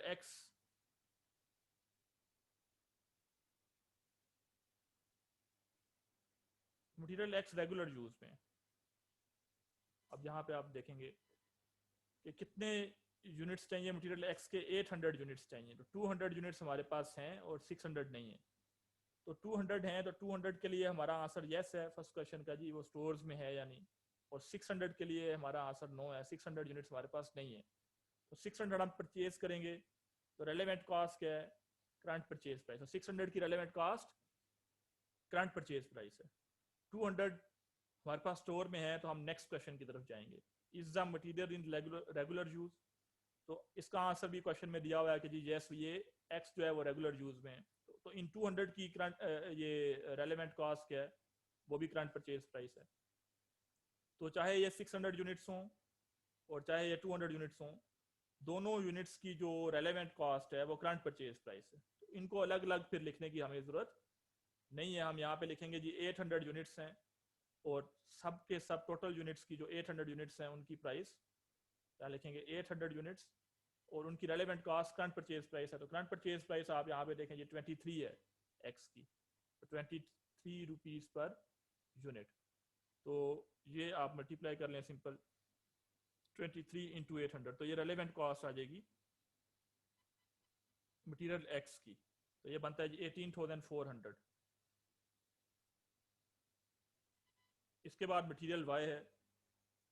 तो मटीरियल वाई को भी आप देखेंगे कि जी कितने यूनिट्स हमें चाहिए और कितने हमारे पास अवेलेबल है। तो 600 यूनिट्स चाहिए, 400 अवेलेबल, तो 200 अवेलेबल नहीं है। तो 400 अवेलेबल है, यहाँ पे 400 के लिए यस है और 200 अवेलेबल नहीं है तो 200 नो। तो नो यहाँ ये 200 की relevant cost current purchase price है। 400 के लिए फिर हम नेक्स्ट क्वेश्चन है, is the material in regular use. तो क्वेश्चन में बताया है कि जी रेगुलर यूज नहीं है। ये देखें जी क्वेश्चन में गिवन है आपको material Y is no longer in regular use, ठीक है, and the units held as inventory have no alternate use. तो इनका कोई अल्टरनेट यूज भी नहीं है। अब ये रेगुलर यूज में तो नहीं है, तो इसका मतलब है इन दोनों में से हायर जो है वो इसकी रेलेवेंट कॉस्ट होगी। तो अल्टरनेट यूज तो है ही नहीं, इसका कोई मुतबादिल इस्तेमाल नहीं है इसका। या तो ये इस प्रोजेक्ट में यूज होगा, नहीं तो हमें फिर सेल करना पड़ेगा, ठीक है। तो इसकी रेलेवेंट कॉस्ट डिस्पोजल वैल्यू है। तो 400 की रेलेवेंट कॉस्ट डिस्पोजल वैल्यू है। 400 की रेलेवेंट कॉस्ट जो है वो यहाँ पे 12 है और 200 की रेलेवेंट कॉस्ट हमें खरीदने पड़ेंगे, वो 19 है, ठीक है। तो ये आपने ज़रा इसको देखना है कि 400 को आप यहाँ पे अलग डील करेंगे। तो रेलेवेंट कॉस्ट ऑफ 400 यूनिट्स जो हमारे पास मौजूद हैं उनकी रेलेवेंट कॉस्ट डिस्पोजल वैल्यू है 12 रुपीज़ पर यूनिट। और जो बाकी 200 यूनिट्स हमारे पास नहीं है वो खरीदने पड़ेंगे, ठीक है। 200 यूनिट्स जो नहीं है वो खरीदेंगे, उसकी ज़ाहिर है करंट परचेज प्राइस आ जाएगी। तो इसको एक दफ़ा फिर से देख लें कि हमारे पास टोटल 600 यूनिट्स चाहिए, 400 हमारे पास हैं, ठीक है। वो रेगुलर यूज़ में नहीं है तो हम इधर आ गए, ठीक है। नेक्स्ट क्वेश्चन है रेगुलर यूज़ में है या नहीं, तो नो। तो हायर ऑफ 1 एंड 2 है, तो अल्टरनेट यूज़ तो है ही नहीं, तो 2 ही हायर हुआ ना, तो ये हमारी रेलेवेंट कॉस्ट है। और 200 के लिए सिंपल करंट परचेज प्राइस है, ठीक है। ये बड़ा सिंपल है कि आपने देखा है जो स्टोर में नहीं है वो हमने ख़रीदने हैं, वो करंट परचेज प्राइस पे आ गए, ये आपके सामने 19 है। और जो हमारे पास मौजूद हैं वो रेगुलर यूज़ में नहीं है और कोई अल्टरनेट यूज़ भी नहीं है, तो वो हमने मेंशन किए एट डिस्पोजल वैल्यू, ठीक है। तो मल्टीप्लाई करेंगे ये 4800 आ जाएगा, ये 3800, तो ये बनता है जी 8600, ठीक है। और मटेरियल जी, अब इसमें बाकी जो रिमेनिंग कॉन्सेप्ट इसमें रह गए हैं वो भी यहाँ पे डिस्कस हो जाएंगे। तो आप देखें टोटल कितने यूनिट्स हमें चाहिए, 500। जो इन्वेंट्री मौजूद है हमारे पास 300 है, तो 200 नहीं है हमारे पास। तो यहाँ पे 200 नहीं है हमारे पास, वो हम खरीदेंगे। और 500 में से 300 हमारे पास मौजूद हैं, ठीक है। तो 300 इधर आ गए। तो 200 तो नहीं है, वो तो हम खरीदेंगे। तो ज़ाहिर है 200 खरीदेंगे तो कितने का आप परचेज करेंगे, current purchase price relevant cost है 40। तो 200 के लिए आप मेंशन कर देंगे यहाँ पे 40, 200 यूनिट्स इंटू 40 आप मेंशन कर देंगे, तो ये 8,000 रुपीज़ बनते हैं, मल्टीप्लाई करेंगे। और रिमेनिंग जो 300 यूनिट्स हैं वो हमारे पास मौजूद हैं। अब नेक्स्ट क्वेश्चन है रेगुलर यूज में है या नहीं, तो यहाँ पे आंसर इसका मिल जाएगा आपको कि no longer in regular use, तो जी रेगुलर यूज में नहीं है। लेकिन इसका अल्टरनेट यूज क्या है, but if the inventory of material is not use for this job, अगर यहाँ पे इस्तेमाल ना करें तो फिर कहाँ पे इस्तेमाल होगा, जहाँ पे भी वो इस्तेमाल होकर एक और यूनिट हम बनाएंगे, उससे फायदा कितना होगा, 25 rupees per unit. Contribution benefit कोई कहते हैं ना, कंट्रीब्यूशन है। और मटेरियल जी, ठीक है, तो ये अल्टरनेट यूज है और इसकी डिस्पोजल वैल्यू 20 है, तो हायर क्या हुआ, 25 हायर है ना, या तो उसको यूज कर सकते हैं या सेल कर सकते हैं, दोनों में से एक काम कर सकते हो, तो हायर कितना है 25। तो हमने देखा कि यहाँ पे ये रेगुलर यूज में नहीं है, तो हम इधर आ गए और ये हायर है ना 25 बेनिफिट फ्रॉम अल्टरनेट यूज, तो ये हमारे पास रेलेवेंट कॉस्ट है। तो 200 यूनिट्स के लिए 40 है और 300 यूनिट्स के लिए आप बेनिफिट फ्रॉम अल्टरनेट यूज 25 जो है वो यूज करेंगे, ठीक है। तो ये आपने सीख लेना है। यहाँ पे मैं ये थोड़ा सा अरेज कर देता होता हूँ ताकि आप जो है वो जब कॉन्सेप्ट को फॉलो करें, तो यार ये भी फर्दर अरेज नहीं हो रहा। तो वो जो हमने स्केच बनाया हुआ है वो आपने जिस तरह से मैंने डिस्कस किया था उसी तरह से ही फॉलो करेंगे। वो जो फर्दर हमने यहाँ पे 200 300 वगैरह लिखा हुआ है वो इजाफी चीज़ें हैं। खैर 300 को यहाँ पे मल्टीप्लाई करेंगे 25 से, राइट, ये सिंपल है। तो ये 7500 आ गया हमारे पास, और ये बनता है ये टोटल हमारा 15,500। तो इन्हें आप ऐड कर लेंगे तो total relevant direct material cost आ जाएगी हमारे पास। तो 18,400 प्लस 8,600 प्लस 15,500, तो 42,500। तो जैसे ही आप बाकी कंसेप्ट इसके सीखेंगे तो इसमें रेलेवेंट डायरेक्ट लेबर कॉस्ट भी आप ऐड करेंगे, रेलेवेंट ओवरहेड्स भी ऐड करेंगे, टोटल रेलेवेंट कॉस्ट को आप रेवेन्यू से कंपेयर कर लेते हैं, लिखेंगे जी टोटल रेलेवेंट। तो ये इस क्वेश्चन की रिक्वायरमेंट थी। तो ये आप सबको समझ आ जानी चाहिए चीज़ें कि जी ये किस तरह से हमने इस क्वेश्चन को डील किया है। ये 200 300 मैं आपके लिए रेस कर देता हूँ क्योंकि ये कॉन्सेप्ट से इसका कोई ताल्लुक नहीं है, ये इस क्वेश्चन के लिए था। तो एनी क्वेश्चन जी इसमें जो भी हमने क्वेश्चन सॉल्व किया है इसको सामने रखते हुए कोई चीज़ आप पूछना चाहते हैं, यू कैन आस्क। ये सोल्यूशन आपके सामने है, क्वेश्चन भी आपने देखा है, ठीक है जी। तो if you can ask anything you are more than welcome. इसके बाद हम फिर ज़ाहिर है मटेरियल की रेलेवेंट कॉस्ट को हमने देखा कि जी कैसे फाइंड आउट करना है। No will move for discussion on relevant direct labour cost. तो डायरेक्ट लेबर कॉस्ट की कैलकुलेशन अगर रेलेवेंट कॉस्टिंग में कैसे होंगी तो वो अभी हम सीख लेते हैं जी। तो रेलेवेंट डायरेक्ट लेबर कॉस्ट, यहाँ पे भी आप अवेलेबिलिटी पूछेंगे लेबर की, ठीक है, मतलब जितने लेबर आवर्स आपको चाहिए प्रोजेक्ट में उतने लेबर आवर्स अवेलेबल हैं या नहीं, ठीक है। तो अवेलेबिलिटी ऑफ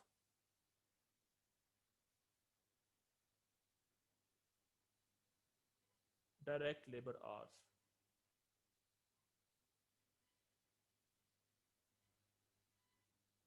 तो इसमें अवेलेबिलिटी की फर्दर हम देखेंगे जी कितनी पॉसिबिलिटीज हैं। एक हो सकता है कि जी आपके पास surplus hours are available.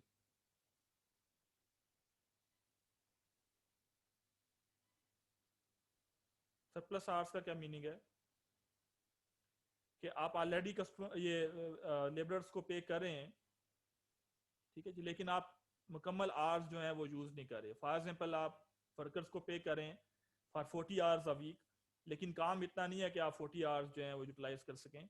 You are utilizing suppose 35 hours a week और 30 आवर्स अ वीक, तो कुछ आवर्स आपके पास सरप्लस पड़े हुए हैं। अगर हम वो पेमेंट तो ऑलरेडी आप करें ना उनके लिए, अगर हम उन्हें यूटिलाइज करना शुरू कर दें तो कुछ इंक्रीमेंटल या अजाफी पेमेंट नहीं करनी पड़ेगी। तो इनकी relevant cost per direct labour our जो है वो जीरो होती है, ठीक है जी, कोई रेलेवेंट पर cost per direct labour our नहीं है। अब अगर सरप्लस आवर्स ना हो, मतलब आप 40 आवर्स की पेमेंट करें और 40 आवर्स आप फुल्ली यूटिलाइज कर रहे हैं, ठीक है जी, और फिर कोई आपके पास ऑर्डर आ जाता है, उसको वैल्यूएट करेंगे, तो फिर आप कौन सी सर्कमस्टांसिस कौन सी कंडीशंस को फॉलो करें surplus hours are not available, but surplus hours available नहीं है, but required direct labor hours can be arranged. ठीक है, उन्हें आप मैनेज कर सकते हैं, अरेंज कर सकते हैं. अरेंज, अब सरप्लस आवर्स तो नहीं है तो कैसे अरेंज करेंगे? या तो एग्जिस्टिंग वर्कर्स से जो फुल टाइम काम कर रहे थे आप ओवर टाइम काम करवाएंगे, ठीक है, और या फिर आप मार्केट से नए नए लेबर आवर्स हायर कर लेंगे. तो over time direct labour hours, ठीक है, फ्रॉम या थ्रू एग्जिस्टिंग वर्कफोर्स. ठीक है, तो ये सिंपल है. ओवर टाइम आप एग्जिस्टिंग वर्कफोर्स से ही करवाते हैं, तो एग्जिस्टिंग वर्कफोर्स से आप ओवर टाइम काम करवा लेंगे. तो इस सूरत में रेलेवेंट कॉस्ट क्या होगी? Relevant cost per direct labour hours. तो जो ओवर टाइम जब आप काम करवाते हैं तो आपको एक्सेस पेमेंट करनी पड़ती है, ठीक है जी, वर्कर्स को इनकरेज करने के लिए कि वो ओवर टाइम काम करें. तो बेसिक रेट में ओवर टाइम प्रीमियम आप ऐड कर देते हैं. तो सारी की सारी हमारी रेलेवेंट कॉस्ट होगी. और अगर ओवर टाइम भी आप काम ऑलरेडी करवा रहे हो, ठीक है, ओवर टाइम की भी कोई गुंजाइश नहीं है, तो उस सूरत में आप हायर कर सकते हैं, ठीक है जी, hiring of additional direct labour hours from market. Market से आप हायरिंग करेंगे, ठीक है. तो उस सूरत में relevant cost per direct labour our क्या होगी? एप्लीकेबल वेज रेट, जो भी रेट उनसे एग्री हुआ है, एप्लीकेबल वेज रेट आप यहाँ पे रेलेवेंट कॉस्ट है, ठीक है. और अगर ऐसा हो कि जी हमारे पास ना तो सरप्लस आवर्स हैं और ना ही हम मजीद आवर्स जो हैं वो अरेंज कर सकते हैं, क्यों है ऐसा? ठीक है, तो वो पॉसिबिलिटी हो सकती है कि स्किल शॉर्टेज है मार्केट में, ठीक है. मार्केट में जो स्किलफुल लेबर है वो अवेलेबल ही नहीं है, जो अवेलेबल है वो ऑलरेडी हायर्ड है, ठीक है. तो लिखेंगे surplus hours are not available, surplus hours available नहीं है, and additional hours can not be arranged, and additional hours cannot be arranged due to skill shortage in market. तो मार्केट में स्किल शॉर्ट है जिसकी वजह से एडिशनल आवर्स भी higher नहीं कर सकते, सरप्लस आवर्स नहीं है, ठीक है. और ओवर टाइम भी आप अभी ऑलरेडी करवा रहे हैं, ठीक है जी, ओवर टाइम के थ्रू भी आवर्स अरेंज नहीं कर पा रहे, मार्केट से भी हायरिंग नहीं कर सकते.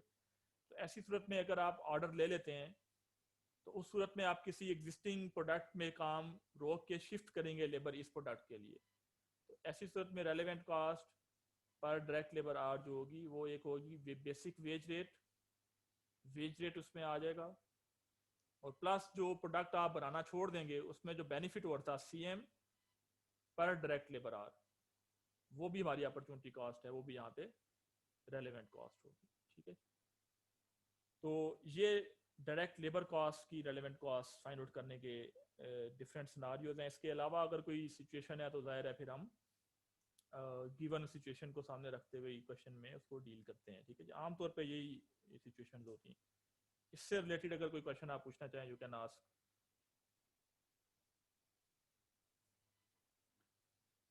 ठीक है, अगर क्लियर है वेल एंड गुड. इसमें फिर हम ओवरहेड्स वगैरह की तरफ जाएंगे कि मटेरियल और लेबर कास्ट में जो है ये पॉसिबिलिटी होती है कि हम इसको जिस तरह से अभी हमने जनरलाइज स्केचेस बना लिए हैं, फ्लोज बना लिए, हम बना सकते हैं. इनके अलावा जो कॉस्ट हैं, जो ओवरहेड्स वगैरह हैं, उनके लिए कोई स्पेसिफिक जो है वो इस तरह से हम लिस्ट नहीं बना सकते कि जी किस तरह के सिनारियोज हो सकते हैं. तो जनरल कॉन्सेप्ट्स हैं रेलेवेंट कॉस्टिंग के हवाले से, वो हम डील करते हैं. तो उसको बोलते हैं अपॉर्चुनिटी कॉस्ट. तो डिफरेंट है इसमें. एक है अपॉर्चुनिटी कॉस्ट. अपॉर्चुनिटी कॉस्ट क्या होती है? Opportunity cost is maximum benefit या हाईएस्ट बेनिफिट आप कह लें तो ज़्यादा बेहतर है। हाईएस्ट बेनिफिट फॉर कौन?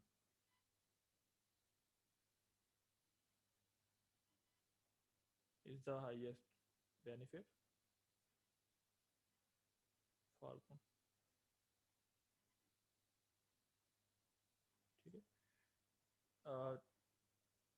किस वजह से फार्गो किया? बाय सिलेक्शन, या ड्यू टू सिलेक्शन आप कह रहे हैं तो बेहतर है, due to selection of an alternative. इसको मैं इस तरह से भी हम मटेरियल की बात कर रहे थे कि एक हमारे पास ऑर्डर आया हुआ है जिसको हम एवेलुएट कर रहे हैं कि भाई हमें इसे परसू करना चाहिए या नहीं करना चाहिए। ठीक है, ये स्पेशल ऑर्डर हमारे पास आया हुआ है। एक है कि हम मटेरियल को अल्टरनेट यूज कर लें, और तीसरी ऑप्शन है कि हम उसको सेल कर दें, डिस्पोजल कर दें उसका, उससे हमें कुछ डिस्पोजल वैल्यू मिल जाएगी। तो ये तीन ऑप्शंस थी। ठीक है, अब फॉर एग्जाम्पल अगर हम ये ऑप्शन चूज कर लेते हैं तो ये दोनों में से कुछ भी नहीं कर सकेंगे। तो हमने मैक्सिमम क्या चीज छोड़ दी, एक ऑप्शन को चूज करते हुए हमने क्या चीज छोड़ी, उसका हाईएस्ट क्या है, तो हमने इन दोनों का हायर रेलेवेंट कॉस्ट देखी थी। वो अपॉर्चुनिटी कॉस्ट के कॉन्सेप्ट पे है। ठीक है, इसको मैं आपको जनरल लाइफ से एक ऑप्शन दे देता हूँ कि आपके पास 3 जॉब्स आपको ऑफर हुई हैं, suppose job 1, job 2 and job 3। अब जॉब 1 में सपोज आपकी जो सैलरी है वो सपोज 100,000 है पर मंथ। जॉब 2 में जो सैलरी है वो सपोज 120,000 है, एंड जॉब 3 में सपोज 150,000 है। ठीक है, तो सिंपली आप क्या करेंगे, अगर बाकी फैक्टर सेम है, ठीक है, आप जो ऑफिस जहाँ पे आप कंपनी जो भी है, जो जिस भी ऑफिस में आप जॉब करें वहाँ पे जाने का जो डिस्टेंस है वो इक्वल है, तीनों जॉब्स में जो ग्रोथ अपॉर्चुनिटीज हैं वो सेम है। ठीक है, जो ऑर्गेनाइजेशन का कल्चर है वो सेम है। ठीक है, एवरीथिंग इज सेम, बस सिर्फ ये सैलरीज का फर्क है। तो आप फिर डिस्टेंस की बुनियाद पर जो डिसीजन नहीं ले सकते ना, डिस्टेंस तो इक्वल है, आप ये नहीं कह सकते डिस्टेंस इक्वल है इसलिए मैं जॉब 2 चूज कर रहा हूँ। ठीक है, तो जो चीज इक्वल होती है वो डिसीजन मेकिंग के लिए इररेलेवेंट है, उसका डिसीजन मेकिंग में आपको मतलब कोई रोल नहीं है, उसका कोई हेल्प नहीं मिलेगी आपको उस फैक्टर की वजह से। ठीक है, तो आप यहाँ पे जाहिर है अगर बाकी सारी चीजें सेम है तो आप जॉब 3 जो है वो चूज कर लेंगे। ठीक है, अब जॉब 3 चूज करने की जो अपॉर्चुनिटी कॉस्ट है, ठीक है, जॉब 3 चूज करते हुए आपने मैक्सिमम बेनिफिट कौन सा छोड़ा? अब ये दोनों जॉब्स इकट्ठी तो नहीं कर सकते थे ना आप, इन दोनों में से हायर आपने ये बेनिफिट छोड़ा। ठीक है, तो इस जो ये काम करने के लिए जॉब 3 के लिए जो अपॉर्चुनिटी कॉस्ट है वो 120,000 आप मेंशन करेंगे। ठीक है, तो एक सर्टेन ऑप्शन को चूज करते हुए आपने जो मैक्सिमम बेनिफिट छोड़ दिया, ठीक है, जो हाईएस्ट बेनिफिट छोड़ दिया वो अपॉर्चुनिटी कॉस्ट है। अपॉर्चुनिटी कॉस्ट का जो कॉन्सेप्ट है वो अभी हम ऊपर भी यूज करते हुए आ रहे हैं, और अगर कोई लेबर या मटेरियल के अलावा कोई कॉस्ट आ जाती है तो अपॉर्चुनिटी कॉस्ट का कॉन्सेप्ट हमें हेल्प करता है कि हम रेलेवेंट कॉस्ट को फाइंड आउट कर सकें। ठीक है, फिर आप कुछ कॉस्ट होती हैं अवॉइडेबल, ऐसी कॉस्ट जो आप सर्टेन डिसीजन लेके जो डिसीजन आप ले रहे हैं उससे अवॉइड की जा सकती हैं, अवॉइडेबल और अनअवॉइडेबल कॉस्ट। ठीक है, तो अवॉइडेबल कॉस्ट जो है वो रेलेवेंट होती है क्योंकि डिसीजन की वजह से इस पे चेंज आ रहा है, अनअवॉइडेबल इरेलेवेंट होगी। फॉर एग्जांपल यहाँ पे हमने एक दिन के क्वेश्चन किया था, हमारे पास 3 प्रोडक्ट्स थी, लीफलेट्स के हवाले से था वो क्वेश्चन, कि लीफलेट ए था, लीफलेट बी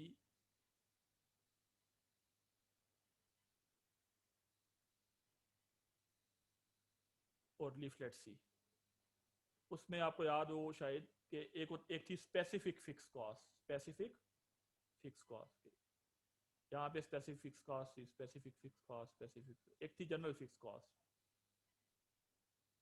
ठीक, अब ये स्पेसिफिक अगर आप फॉर एग्जांपल लीफलेट ए बनाना छोड़ दें, आप डिसीजन ले रहे हैं लीफलेट ए में आप डाउट में है कि जी हमें ये कंटिन्यू करना चाहिए या नहीं करना चाहिए, तो जब आप डिसीजन मेकिंग के लिए कैलकुलेशंस कर रहे होंगे तो लीफलेट ए जब आप छोड़ दें अगर, तो ये कॉस्ट खत्म हो जाएगी ना लीफलेट ए वाली, ये स्पेसिफिक फिक्स कॉस्ट है।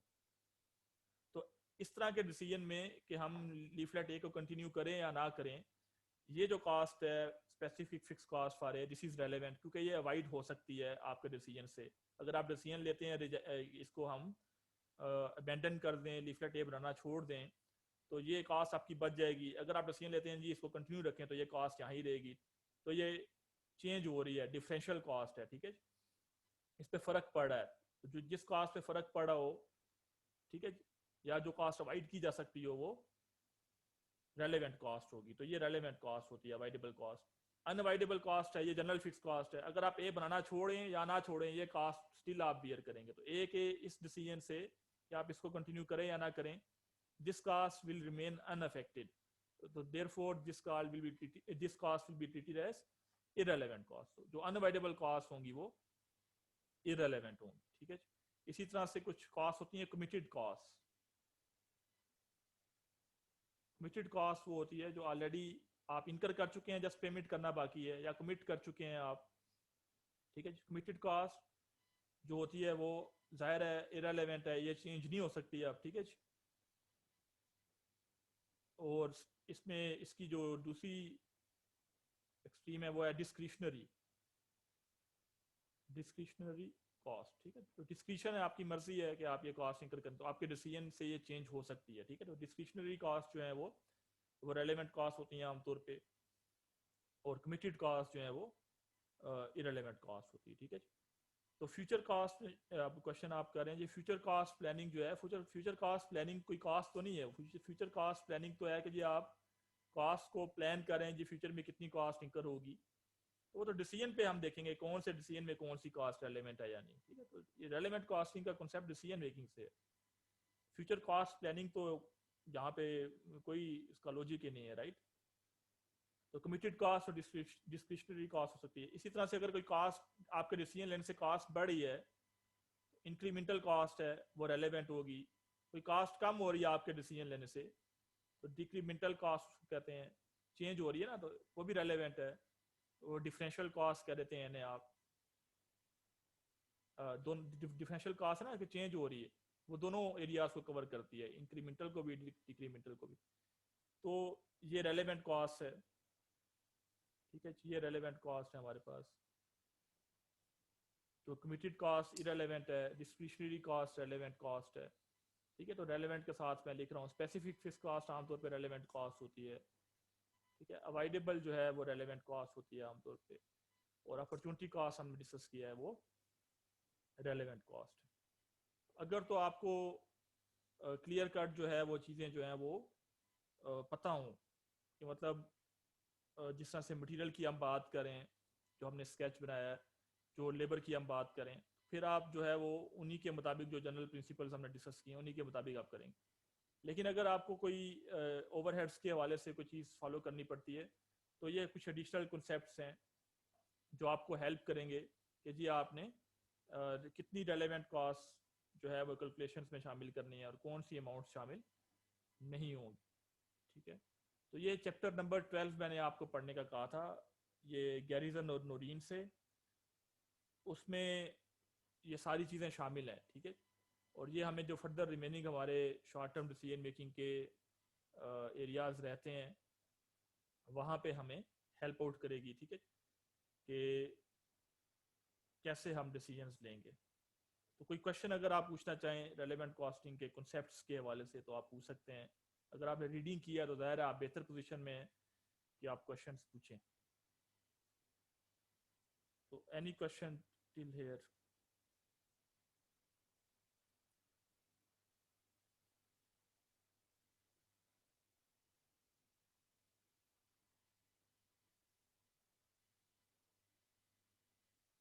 ठीक है, तो इसमें आप रीड करें इसको, चैप्टर 12 को। अभी हम क्वेश्चन अगर कोई शुरू करेंगे तो वो लेंथी क्वेश्चंस हैं इसके, थोड़े से रेलेवेंट कॉस्टिंग के, वो हम मुकम्मल नहीं कर पाएंगे। और चैप्टर 12 आप पढ़ लें जी गैरिसन और नोरीन से, और उसकी बेस पे हम कैफ 8 से जो है वो चैप्टर 12 भी कर सकेंगे और चैप्टर 14 भी कर सकेंगे। तो कैफ 8 में रेलेवेंट कॉस्टिंग के जो कंसेप्ट्स हैं वो दो हिस्सों में जो है डिस्कस हुए हैं। तो जो लिमिटिंग फैक्टर एनालिसिस है वो चैप्टर 14 में है, और मेक और बाय बाकी डिसीजंस जो हैं वो जो है उसमें ओवरऑल जो चैप्टर 12 है बाकी कॉन्सेप्ट्स वहाँ पे डिस्कस हुए हैं, ठीक है। तो डिस्क्रिशनरी कास्ट होती है जो आप चाहे तो लगाएंगे चाहे तो नहीं लगाएंगे, वो अभी आपने कमिट नहीं किया है, ठीक है। वो आप ऑलरेडी इनकर नहीं कर चुके, फ्यूचर में आपकी डिस्क्रिप्शन है, ठीक है। तो ऐसी कॉस्ट जाहिर है आप चाहे तो डिसीजन लेके अवॉइड कर सकते हैं, ठीक है। ऐसी कॉस्ट को अगर आप फैसला करते हैं कि हम लगाएंगे तो वो इंक्रीमेंटल कॉस्ट होगी, ठीक है। तो फिर ये रेलेवेंट कॉस्ट है, डिस्क्रिशनरी कॉस्ट। कैफ 8 में जी कौन सी कॉस्ट लिखी हुई है, फ्यूचर कॉस्ट। देखें फ्यूचर कॉस्ट अगर वो देखिए डिसीजन मेकिंग से रिलेटेड, आप फॉर एग्जांपल आप लेते हैं एक जो है प्रोजेक्ट, जो है कोई ऑर्डर आया उसे एक्सेप्ट कर लेते हैं, तो जाहिर है वो ऑर्डर फ्यूचर में ही बनाना है ना आपने, ठीक है। उस फ्यूचर में कोई मटेरियल अगर आप लगा रहे हैं, लगाएंगे उस पर लेबर कॉस्ट लगाएंगे, तो वो इरेलेवेंट थोड़ी है, ठीक है। वो इंक्रीमेंटल कॉस्ट है, वो किसी और कॉन्टेक्स्ट में बता रहे होंगे आपको। ये जो आप चैट में आप लिख रहे हैं कि जी वो फ्यूचर कॉस्ट को इरेलेवेंट कह रहे हैं, तो फ्यूचर कॉस्ट इरेलेवेंट थोड़ी होगी। आप आज डिसीजन ले रहे हैं कि जी आप जो है वो सर्टन सर्टन कॉन्ट्रैक्ट जो है उस पर काम करेंगे या नहीं करेंगे, ऑर्डर जो है, तो उस पर सारी कॉस्ट लगनी तो फ्यूचर में ही है ना, आप सारी कॉस्ट को फिर इरेलेवेंट कह देंगे, ऐसे नहीं है, ठीक है। एनी अदर क्वेश्चन जी इसमें रेलेवेंट कॉस्टिंग का। तो ये चैप्टर मैं आपको दिखाता हूँ जी, चैप्टर 12 जो आप रीड करेंगे, और इससे थोड़ा सा आपको आइडिया हो जाएगा जी कि कितना इम्पोर्टेंट चैप्टर है आपके लिए ये, कि आप इसको अच्छे से रीड करें और जो क्वेश्चन हैं आप पूछें। कॉन्सेप्ट सीखना जो है वो बहुत इंपॉर्टेंट है, बजाय इसके कि आप डायरेक्ट जो है कॉन्सेप्ट सीखे बगैर प्रैक्टिस शुरू कर दें। तो ये बुक हम ओपन करते हैं।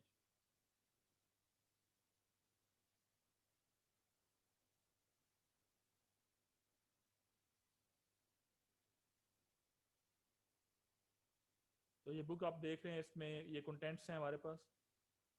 ये चैप्टर नंबर 13 है, ठीक है, relevant cause for decision making, chapter number 13।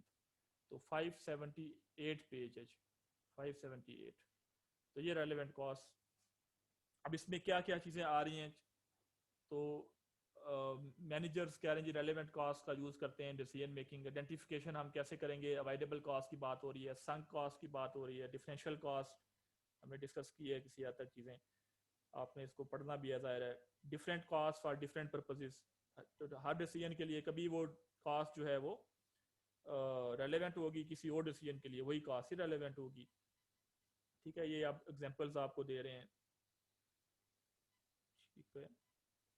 इसमें फिर टोटल एंड डिफरेंशियल अप्रोच, इसमें सॉल्व करने की, क्वेश्चन सॉल्व करने की दो अप्रोचेज हैं कि आप टोटल अप्रोच से भी कर सकते हैं, डिफरेंशियल अप्रोच से भी। वो हम ज़ाहिर है जब सॉल्व करेंगे चीज़ें आपके सामने आएंगी।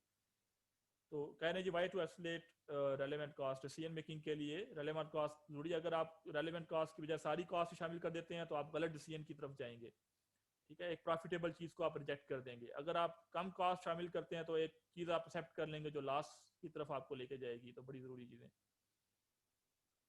तो adding and adopting product lines, तो ये डिसीजंस इसकी बेस पे होंगे रेलेवेंट कॉस्ट की बेसिस में, कि हम प्रोडक्ट लाइंस को ऐड करें और या फिर एग्जिस्टिंग प्रोडक्ट लाइंस को ड्रॉप कर दें या कंटिन्यू करें। मेक और बाय डिसीजंस जो हैं ये भी हमने सीख लिए हैं ऑलरेडी, ठीक है। इसको हम फर्दर भी प्रैक्टिस करेंगे। अपॉर्चुनिटी कॉस्ट का कॉन्सेप्ट है, ठीक है, ये हमने डिस्कस किया है। Utilization of constraint resource, limiting factor analysis है, ठीक है, ये हम डिस्कस कर चुके हैं। इसके बाद joint products and contribution approach है, तो ये भी रेलेवेंट कॉस्ट पे ही आगे मूव करती है कि हम सेल और प्रोसेस फर्दर करें, अभी सेल कर दें या बाद में सेल करें, सेल और प्रोसेस फर्दर डिसीजन। तो ये देखें आप, सारे जो शॉर्ट टर्म डिसीजन हैं वो इस चैप्टर में है। तो सीए में जो कैफ 8 के 2 चैप्टर्स हैं और यहाँ पे एक ही चैप्टर में वो दोनों चीज़ें डिस्कस हुई हैं।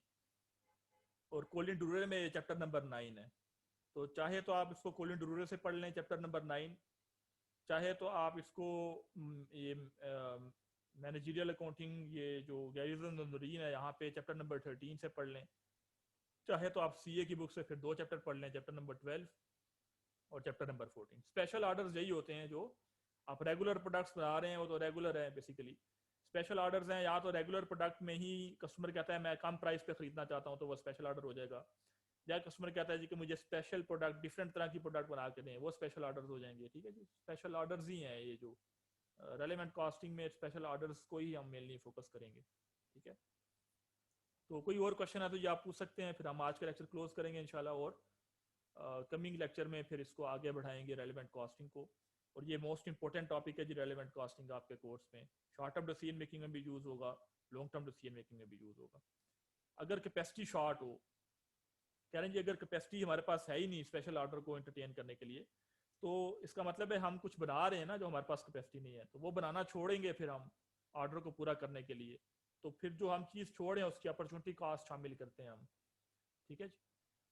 तो अगर कैपेसिटी शॉर्ट हो तो फिर जो हम बना रहे हैं उसको छोड़ने की अपॉर्चुनिटी कॉस्ट हम शामिल करेंगे। ठीक है। तो ऐसे क्वेश्चन ऐसा मैंने कभी देखे नहीं है इसमें एकेडमिक्स में। शॉर्ट टर्म डिसीजन मेकिंग में हम ये अजम्पशंस होती हैं कि जी कैपेसिटी इज़ देयर, अगर कैपेसिटी ना हो तो फिर जाहिर है फिर आप आमतौर पे ऐसे ऑर्डर्स को रिजेक्ट करते हैं, क्योंकि रेगुलर मार्केट को फिर आप डिस्टर्ब नहीं होने देते स्पेशल ऑर्डर्स की वजह से। स्पेशल ऑर्डर्स तो रिकरिंग नेचर के नहीं है, वो कभी होंगे कभी नहीं होंगे। तो रेगुलर मार्केट को आप स्पेशल ऑर्डर्स के लिए जो है वो कंप्रोमाइज नहीं करते हैं। ठीक है। Any other question?